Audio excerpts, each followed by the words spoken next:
All right, guys, welcome back to another episode of the League Express podcast. My name's Jake Kearnan, and joining me as always is the editor of League Express, Martyn Sadler. And Martyn, we had some Challenge Cup Rugby League over the weekend. Did you watch all the action? Yes, I did, and it was both games, at least as far as the men are concerned, were a bit more one-sided than ideally we might have liked, weren't they? I was hoping for two really close games, and we didn't get them. Hull KR just didn't seem on their game against Wigan at Doncaster on Saturday, and that was incredibly disappointing for their very significant following at Doncaster. And then the following day, Huddersfield were even more off their game against Warrington. 46-10 at St Helens was a disastrous performance really by Huddersfield. And I wrote recently about why are Lancashire clubs seemingly stronger than Yorkshire ones at the moment, and the Challenge Cup semi-finals just seemed to emphasise that point, Jake, didn't they? Yeah, and we also had some women's matches taking place. St Helens 32 defeated York Valkyrie 2, and Leeds 34 defeated Wigan 20, so it's going to be a replay of last year's final. It will be, yeah. I mean, York Valkyrie, unfortunately, were hit by a terrible bug in the week leading up to the game, and a lot of their players were quite ill. Some of them didn't play, and those who did play were really feeling under the weather. So what should have been a really great game turned out to be a fairly one-sided game. But the game between Leeds and Wigan, I think you saw some of it, didn't you? You were at St Helens on Sunday, and that was a much closer affair, and a pretty skillful affair too. Yeah, it was. The quality of the match was really, really good, and I only got to catch the second half of it. But one of the standouts for me was the Leeds fullback, Ruby Enright, I believe I'm saying. She's a very good player, isn't she? Yeah, she's just her speed and elusiveness. Like, she was so hard to tackle, and every time she had the ball in hand, she was very threatening. So a big shout out to her. I was very impressed with her performance, and I'm looking forward to seeing her on the big stage at Wembley. Yeah. But let's take a deeper look at the two men's matchups over the weekend, mate. So Wigan 38 defeated Hull KR 6. You've touched on it before, a bigger scoreline than I think everyone was expecting. But yeah, Wigan just too strong in showing their depth, I guess. Well, they were winning 24-0 at half-time, weren't they? They took an early lead through Jake Wardle. And, they got a grip on Hull KR's throat right from the start and never let go. And they'd certainly learned a lot from that game 2 or 3 weeks earlier, hadn't they, when they went to Hull KR and were hammered, really, by Hull KR, who did to them on that day what Wigan did to Hull KR on Saturday. So, Hull KR were never really in with a chance, were they? When you're losing 24-0 at half-time, all you can do really is play for pride, I think. And, they did that. And I thought, actually, the outstanding player in the game, it may seem ridiculous to say it, but Mikey Lewis, in my view, was absolutely, superb in that game, in a losing side, a side being beaten so convincingly. Michael Lewis never stopped trying. He was a bag of tricks all afternoon. Unfortunately, most of them didn't seem to work. He didn't quite get the support from his teammates and so on. But it was it was such a disappointment. But he's certainly got nothing whatsoever to be ashamed about. And I think the Hull KR fans who were there recognised that as well. And it was obviously a setback for Hull KR, because you go back a year ago and they beat Wigan 11-10 in that semi-final that was played at Headingley last year, with that very, very memorable field goal in golden point time from Brad Schneider. Of course, Brad Schneider's not here anymore, but I thought, as I've written in League Express this week, that the Hull KR team that played on Saturday is very different to the one that played in last year's semi-final. Probably about almost half the team has been changed. And I thought initially that the Hull KR team this year, the squad, was stronger than it was last year. But I think maybe one of the crucial differences, having rethought that now, is that Hull KR are missing some real experience. Sean Kenny-Dowell, Kane Lynette, two crucial players from last year, both retired, and maybe Hull KR in big games are just missing those two players more than they perhaps seem to show earlier in the season. Yeah, I agree with everything you just said there, Martyn. I thought Mikey Lewis was outstanding. That flick pass that he threw for that try they scored was outstanding. And I will say, on the Wigan side, Junior Nsemba, he is so impressive. He's going to be a big star, isn't he? I'm thinking, this is what his ability is now. Can you imagine what he's going to be like in 3 or 4 years' time? Absolutely, yeah. He's a big star. If I were an Australian club looking to sign a British star, then he's the one that I'd be looking to sign. I was, and obviously Wigan won't want to lose him. I mean, but obviously we don't know what Junior Nsemba's ambitions are. So if he does want to go to the other side of the world, I think he'll be in very big demand. Well, selfishly, as a Broncos fan, I thought to myself, I want to see him in a Broncos jersey tomorrow. Well, it's certainly not impossible to imagine, is it? But yeah, tremendous potential there, and the sky's the limit for him, I think. I thought the outstanding try in the game, incidentally, was Wigan's second try when Bevan French gave that perfect kick to the corner that was taken by Abbas Miski, and it just beat Ryan Hall, the defensive winger, in that situation. And that was just absolutely a magnificent try. It was very nearly our try of the week in League Express, but there was one that beat it that we'll probably come to in a minute or so. But what a brilliant performance it was by Wigan, and they will be up for it at Wembley. There's no doubt about that, is there? Well, I certainly felt bad watching on the TV just Willie Peters' reaction. You could see just the ball wasn't bouncing their way, and it seemed like every single bounce was heading in Wigan's favour. And some of those infield kicks they did on those breaks down the sideline, it's just like that's how it goes when you're winning. The ball tends to bounce in your direction, doesn't it? And but it was such a convincing win. There's no doubt. I thought Wigan were absolutely outstanding. They look like the team that beat Penrith earlier in the year, didn't they? In the World Club Challenge. No, definitely. And I think that's absolutely fantastic for them. And it's going to be a great final, I think. Absolutely. Well, we'll move on to Sunday's matchup. Warrington 46 points. They defeated Giants 10. What was your reaction to this matchup, Martyn? Well, in a way, I mean, it was even worse in a way than the previous day's game. I mean, the halftime score here was, 22-4. So Huddersfield had got on the scoreboard. They did get on the scoreboard through Adam Swift on 25 minutes. But, the Warrington team absolutely hammered them, really, didn't they? And looked completely dominant. Huddersfield became very frustrated. Again, I thought, Jake Connor couldn't keep his feelings out of the game.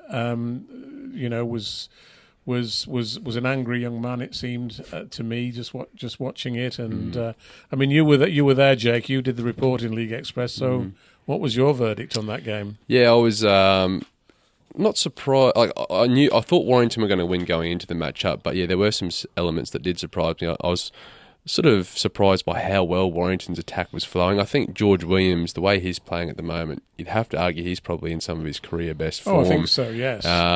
Matt Duffy, outstanding at fullback. He looked threatening every time he touched the ball. But yeah, it just seemed like...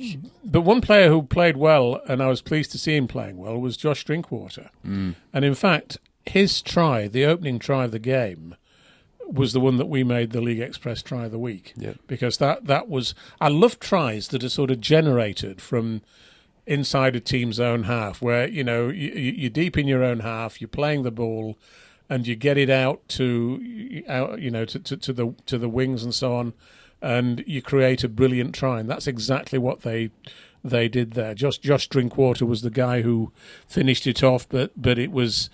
The thing that started it was a long pass from George Williams to Matty Ashton, who then, broke downfield, passed inside to Toby King, and he gave the winning pass to Drinkwater. And it was great. And it, Drinkwater, not long ago, wasn't getting in the side, of course, because Leon Hayes was keeping him out until that really unfortunate injury.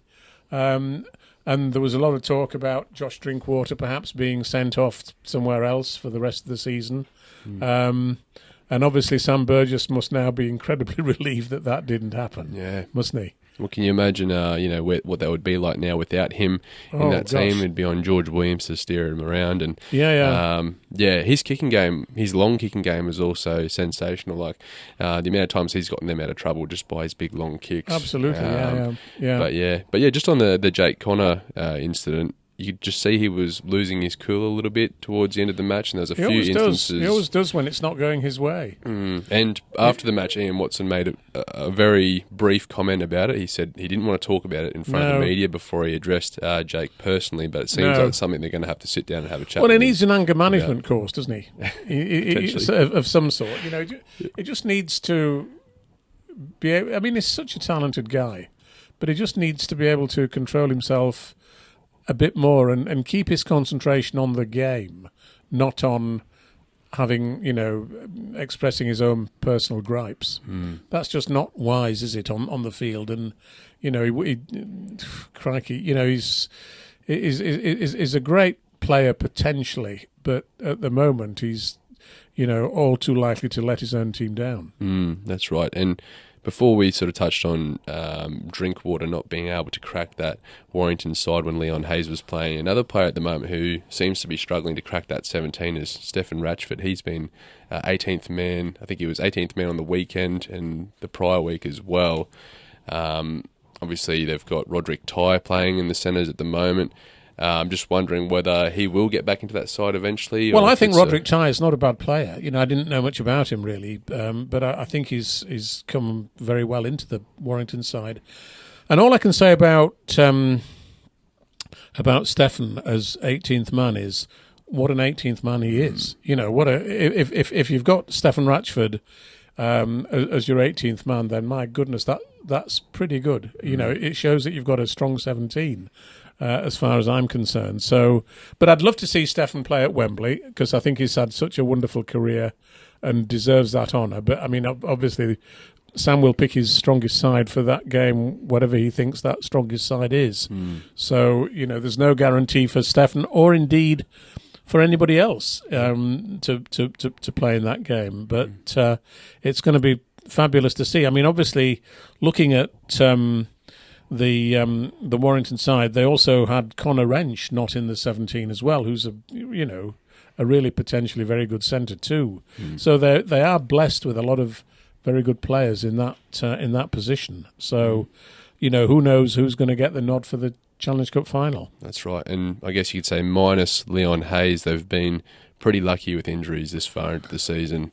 They're not missing too many, I don't believe, from their. Well, it's interesting, isn't it, that if you look at the squad numbers of the players who played, numbers 1 to 17 all played, all were included in the 18-man squad. The only player outside that 1 to 17 was number 32, Sam Powell. So, they are quite fortunate with injuries, and Huddersfield, they were not quite so fortunate. Quite a few of their top players were missing. So, but that's how it goes. You've just got to play the hand you're dealt, haven't you? And injuries are just a constant theme of rugby league, and you've got to find a way to win despite the fact that you've got those players missing, and that's just the nature of the game. Now, just a couple of talking points following this match. Huddersfield, they've now lost 4 in a row.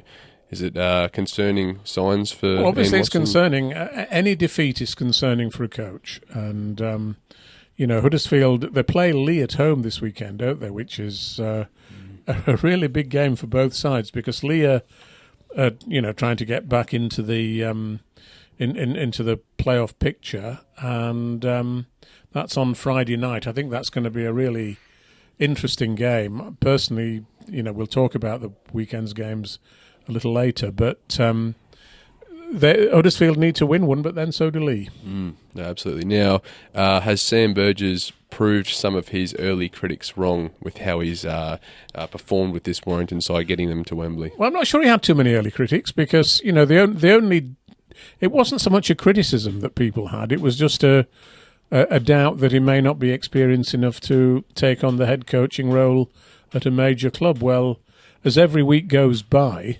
Sam is proving that he does have, or does appear to have, exactly what it takes, and he can feel very proud of what he's achieved so far. What a massive test at Wembley! I mean, that's going to be really incredible, and if he does pull off a win at Wembley, that will be an almost unbelievable start to his coaching career. A bit like Matty Peet winning the Challenge Cup in 2022, when coincidentally they beat Huddersfield as well in the at Tottenham Hotspur. So amazing, but I don't think Sam has many critics. But just maybe a few doubters that he's got the experience. Of course, he's now being linked with the Parramatta job in Australia. We'll talk about the NRL a little bit later. But every job that comes up in Australia, Sam will be linked with, won't he? I'm sure he will be, especially with how they're playing at the moment. Now, just in terms of looking forward to Wembley, being at that match on the weekend, I was almost excited and happy for the Warrington fans that they were the team that got through, because I sort of looked over to the Huddersfield end of the field and there wasn't as much travelling fans. I just think that with Warrington being at Wembley, they've got a better chance of filling out the allocated seating than what Huddersfield would. And Wigan will obviously take a very strong fan base down as well. We would certainly hope so. In terms of atmosphere, I'm hoping for a really good one. Yes, well, let's hope it is. Obviously, the Challenge Cup final has not been able to fill Wembley in recent years, but it's difficult to imagine a more attractive game, isn't it, than Wigan versus Warrington. So, I don't know how ticket sales are going since the weekend, but let's hope that they are strong and that we do, get a great crowd there. No, definitely. Now we'll move on to some of the news that's happened over the last week or so, Martyn. We've had some signing news. So Adrian Lam, he's re-signed with Leigh to coach for a further 3 seasons. I think they'll take him through to the end of 2027. So important for Leigh. I mean, he is the most important signing that they could make, ahead of any players, in my view.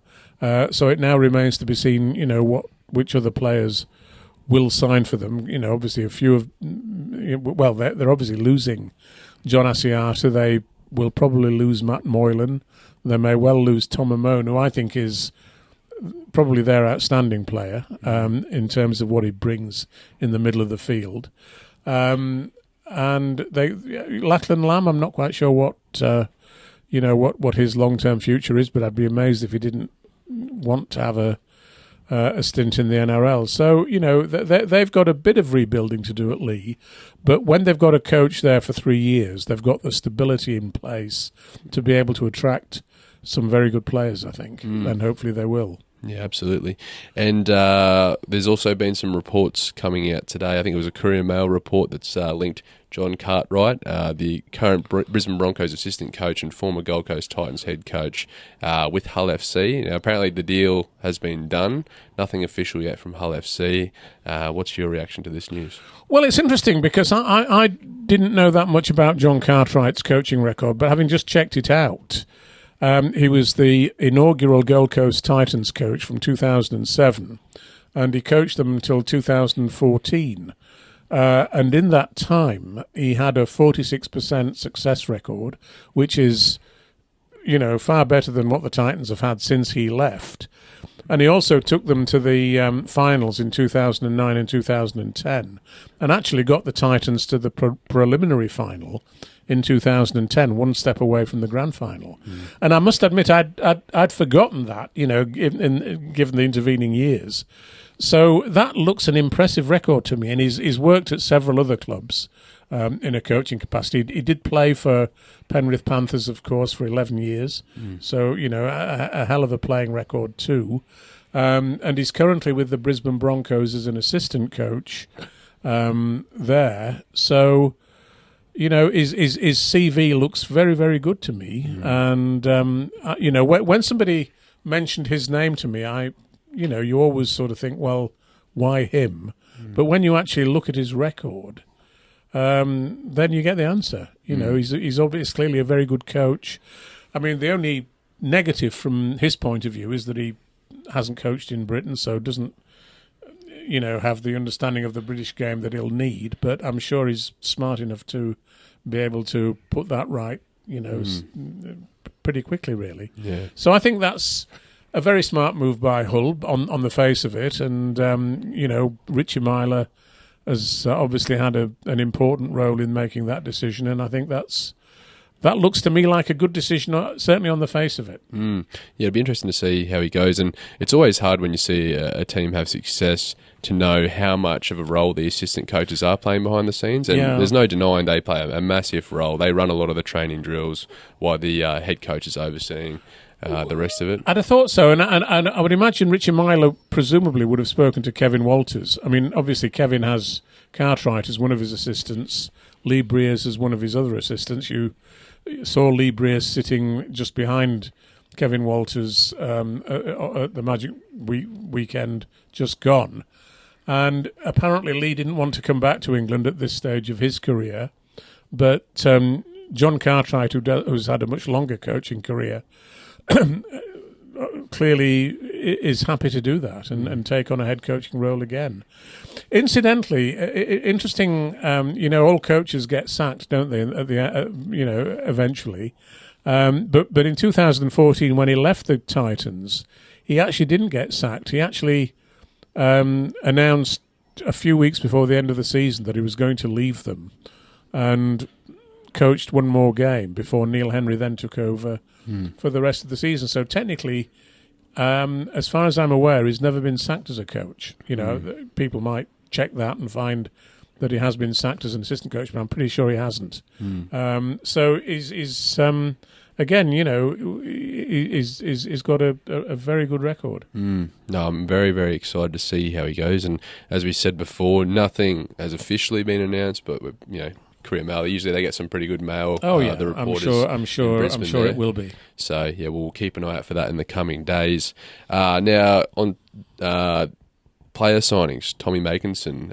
It's been announced that he's going to leave the Saints at the end of the year and head on down to the Catalans to yes. Well, play next season. He will play. He will replace Tom Davis, who will come back. I think to Hull KR, if I remember rightly. Tom Davis. Is it Hull KR? Yeah. But I mean, Tommy Makinson's going to play out the rest of his career. He's obviously in the veteran stage now, but still a hell of a player. And he's just going to have 2 or 3 years in the south of France, to enjoy a change from St Helens. And I don't think it's from his point of view. I think that's a great move. I'm sure he'll enjoy himself down in Perpignan, and I wish him all the very best for that move. Now, over the last, I think there was an article in League Express this week just on the London Broncos coach Mike Eccles. He's called for the RFL, IMG, and London as a club to come together and sort of try and figure out a way that they can remain in Super League next season. Well, I don't think they will agree to his request, to be honest. Unfortunately, they all voted for this grading system and its impact on who would be in Super League next year, and I think it's probably now too late to change it. But clearly, somebody needs to demonstrate that rugby league in London is incredibly important for the future of the game.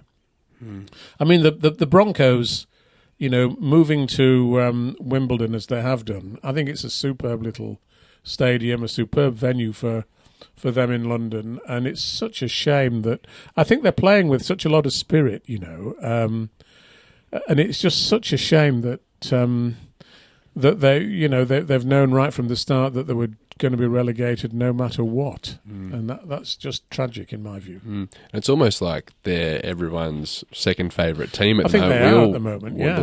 Want them to do well and win a few games, and I think everyone in the league sympathises for I guess the hand. Well, I'm not sure dealt. that the other 11 Super League clubs sympathise, if I'm honest about it, and that's the crazy thing. The clubs have too much power, and too great a tendency to put their own self-interest first, and that's just absolutely ridiculous. There shouldn't be, the RFL bends over to the clubs all the time, and it shouldn't be doing it. The RFL should be putting what's good for the long-term health of rugby league as its first priority, and it doesn't seem to be doing that at the moment to me. So, I'd love to be proved wrong, but London is vital. The other story that we had this week, Jake, is this business about the interest that the NRL has in buying a stake in Super League. Apparently, although I don't think it's been confirmed yet, maybe it has, they've been approached by, I think it's RL Commercial, to inquire if they would like a stake in Super League. And, of course, discussions are at a very preliminary stage, so we don't yet know what's going to happen there. But if the NRL took a controlling interest, for example, in Super League, my guess is that they would immediately see the importance of London Broncos, and they would divert resources in that direction. And I also think that the NRL would look at this grading system and wonder what the hell it's all about, and would probably ditch it, to be honest. And I think that would be, welcomed by most people, frankly, Jake. Yeah, I'm thinking if the NRL were to come in, they'd more likely take the approach of, all right, where are we doing well? Where do we need to do better? And let's invest in those areas where we need to do better, rather than, these clubs have ticked off a few ticks on the checklist. They can stay, that sort ridiculous. Of thing. So, we'll see what comes of that. I did read the article and I did make a note here. The report is that they're seeking significant investment from 20 to upwards of potentially 50% stake in Super League. So we'll see what happens with this story. It'll be a work in progress, this story, I'd imagine. Well, it's not going to. We're not going to get an early decision on it. I wouldn't have thought. I doubt very much whether we're going to get an announcement later this week saying the NRL has bought 50% of Super League, or even how that would be constructed, because it would be a very complex issue, wouldn't it? So, who knows? I mean, potentially the NRL, as I've said on here before, could just start their own competition in England and invite clubs to join it, and that wouldn't that be fascinating? Yeah, that's right, and also disastrous at the same time for the RFL. So absolutely, yes, and hopefully, I mean, we should have learned from the Super League wars that warring parties in rugby league rarely come out with a great conclusion, and it takes years to rebuild the game after that sort of damage, as we saw in Australia. It's funny now. Only now do we see in Australia, that the game's reaching the potential that it showed before the Super League war there. Yep. It's amazing, isn't it? Absolutely, and that sort of leads us into our next point, mate, because we had some record-breaking attendance figures over the weekend. Starting on Thursday night, we had the Game 1 of the new 3-game series for the Women's State of Origin. 25,492 people attended that match. And it was a great game, wasn't it? It was a great game, won by New South Wales in Brisbane. 22-12, I think the score was. But... 25, nearly 26,000 people in the stadium. It looked terrific. But the more important thing, even more important than that, was the fact that on Channel 9, it attracted a free-to-air viewing audience of 941,000, which is greater than any NRL match this season and greater than the audience for any AFL match, Aussie Rules match, on Channel 7 this season in Australia. And that's just absolutely, that's stunning, actually. I don't think people realise how significant that is. And it comes on the back of last year's incredible viewing figures for the Women's Football World Cup in Australia, when the Matildas were getting, the Australian women's team were getting audiences, into the millions for watching them in that tournament. And that just opened people's eyes to the potential for women's sport in sports other than football. and it's just amazing.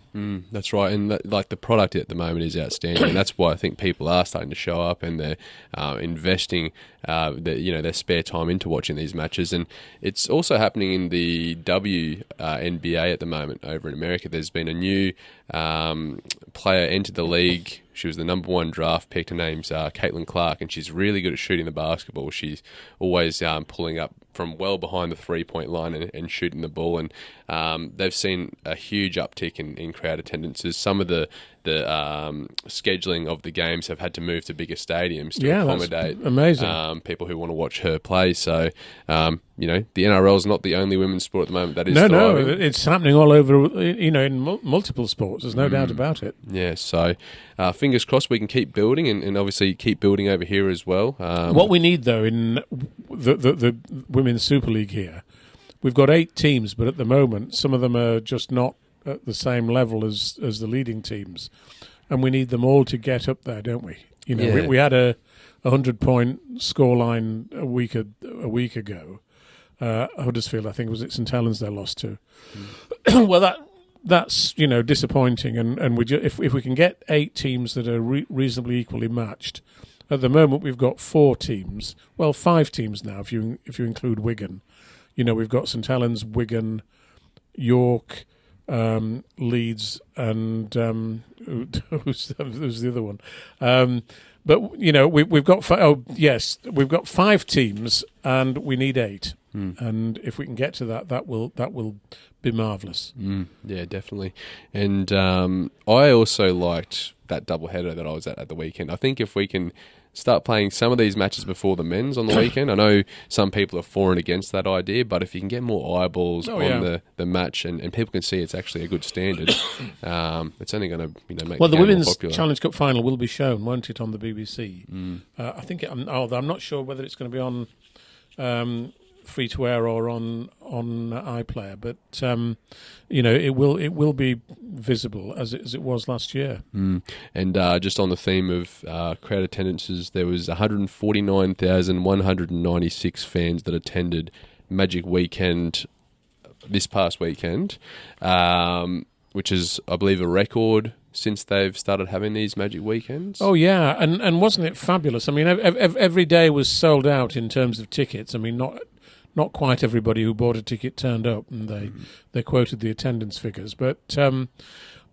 mean, isn't it typical that we start the Magic Weekend idea in England, and the Australians then copy it a few years later and turn it into a much greater success than we were able to do? So that's wonderful for rugby league. And what was so great was that certainly the first 6 games, the games were so closely contested. The highest margin until Melbourne played Parramatta on Sunday. That was game number 7. The first 6 games, the biggest margin was 8 when Cronulla beat Sydney Roosters in what was probably the game of the weekend. But all the other games were less than that within a score, which was quite remarkable, wasn't it? That's right. Yeah, and the Broncos getting a 1-point win over Manly, that came right down to the wire. Absolutely. Yeah, and I will say I went to the first Magic round, and since then it's just gotten popular, like more popular every year. Fabulous, yes.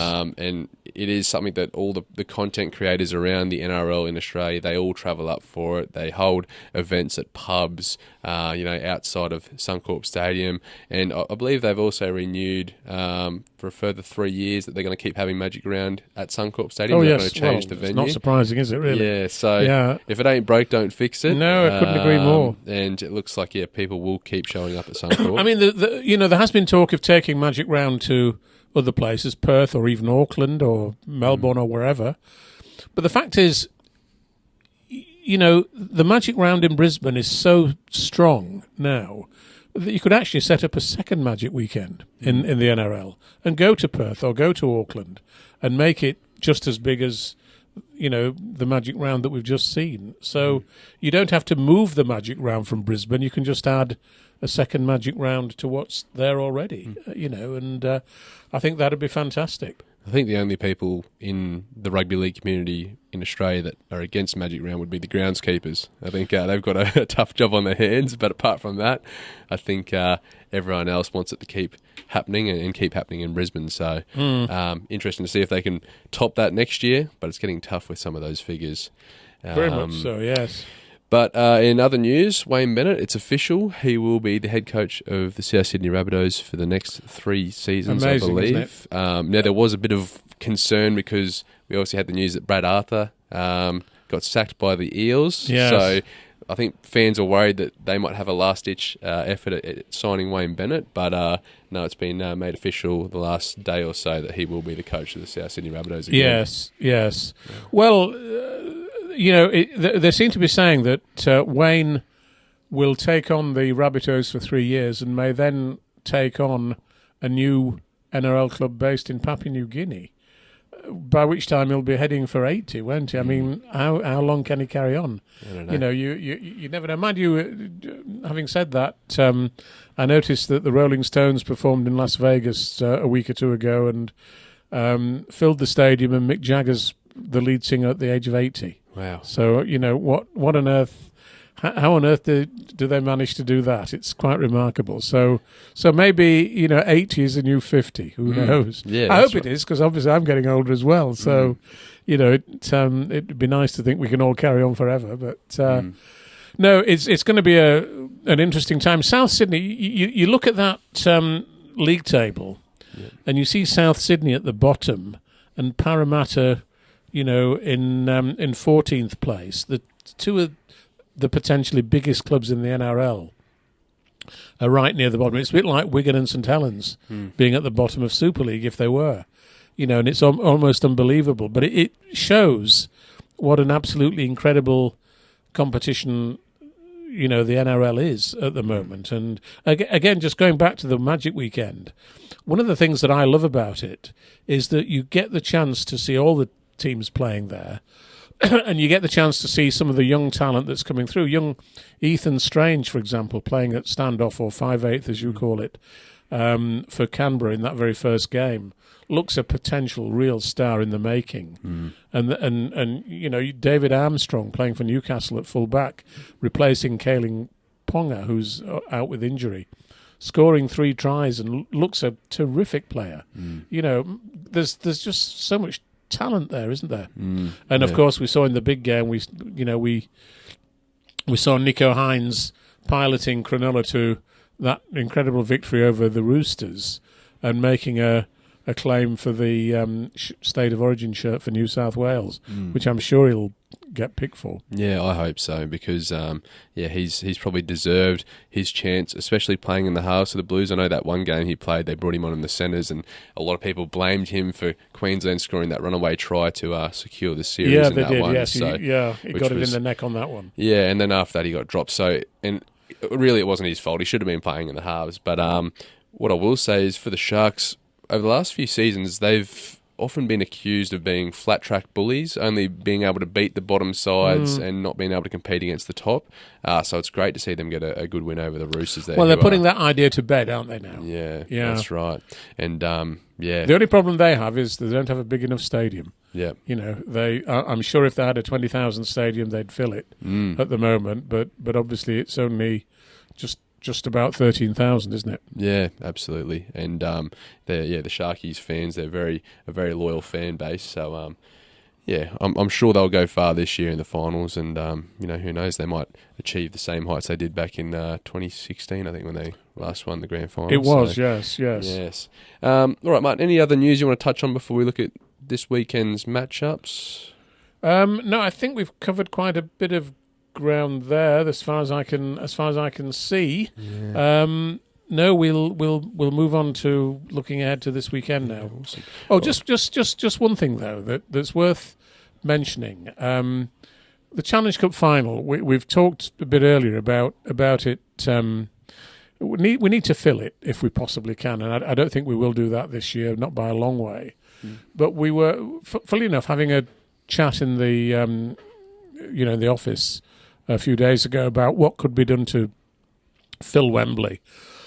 And somebody made a very good point and said that we ought to give a certain number of tickets to every Super League club and every Championship and League One club, maybe a couple of thousand to each Super League club, maybe 500 to each Championship club, and maybe a couple of hundred to each League One club, and oblige them to sell those tickets for Wembley for the Challenge Cup final at a strong discount, so that they'd have an incentive to sell those tickets, and then the number of tickets each club sold for Wembley, assuming that the club itself wasn't appearing at Wembley, the number of tickets they sell they'd get points for in the grading system. Right.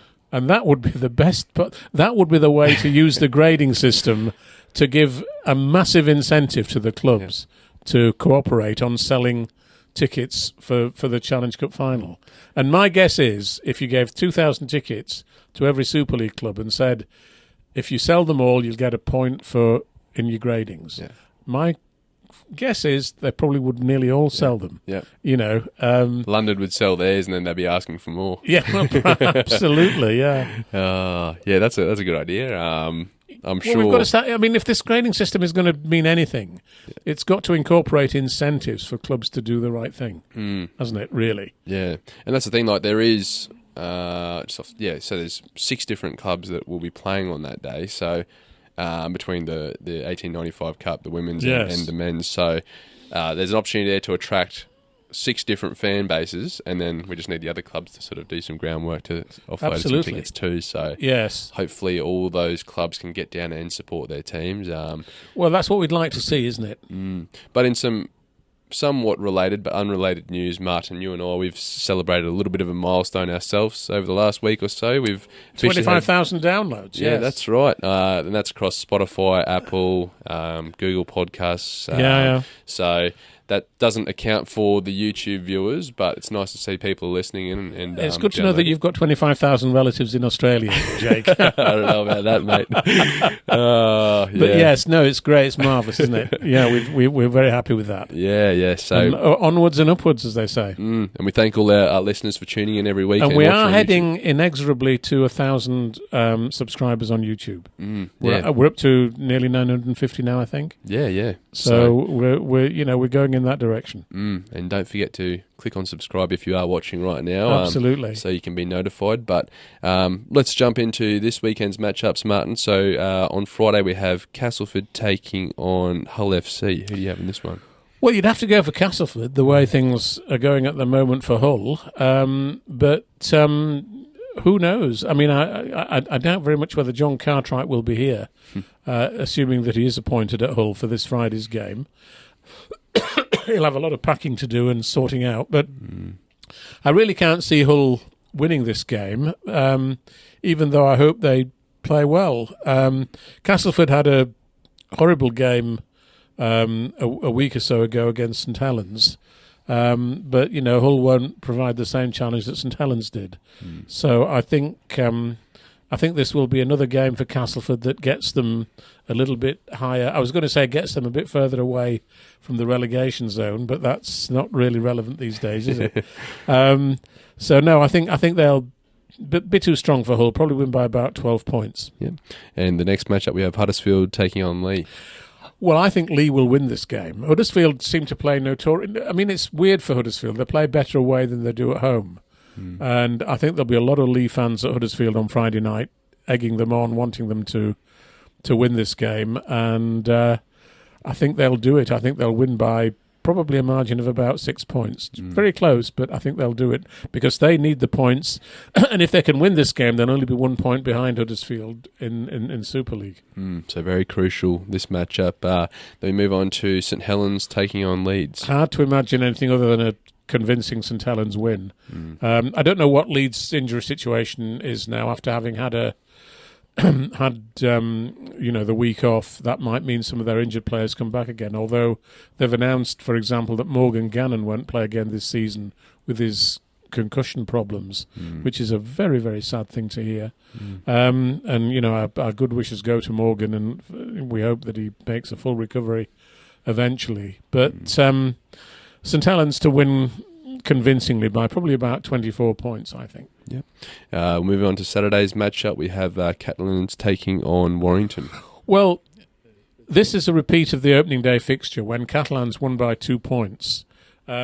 Warrington have improved a lot since then, but they might be just feeling the effects of that Challenge Cup game, although it probably didn't take as much out of them as it would have done if it had been a close game. So I think Warrington might just sneak this game by. They might just reverse that margin and win by 2 points. Yep. Sunday's matchups, we have London taking on Hull KR. Well, London beat Hull FC at the Cherry Red Records Stadium, but I can't quite see them doing the same thing against Hull KR. Hull KR will be smarting from that Challenge Cup defeat, and they'll want to get back on the horse very, very quickly. I think they will do, and I suspect they'll win by 16. Yep. And the final matchup of the weekend, we have Salford taking on Wigan. Well, Salford, I love Salford, as anybody who's watched this podcast or listened to it will know. But I think Wigan are just too strong for them, and I think Wigan will win by probably about 20 points on Sunday. Be interesting to see what clubs benefit the most from having the weekend off, if we see any revitalised teams. So it is going to be interesting, there's no doubt about it. Yes, but just for our listeners and viewers, don't forget, if you do want to get your subscription to the League Express paper, head along to www.totalrl.com/shop. Rugby League World Magazine subscription can be subscribed to on there. And don't forget, guys, if you are watching on YouTube, hit subscribe so you're notified when we do upload our videos. And get out to buy League Express, which is obviously in the shops, or you can get it from our website as well. So some fabulous reading, although I am biased, of course, but I'm sure you'll enjoy it. Yeah, absolutely. All right, Martyn. Well, thanks again, mate. We'll do it again next week. That's great. Thanks a lot, Jake.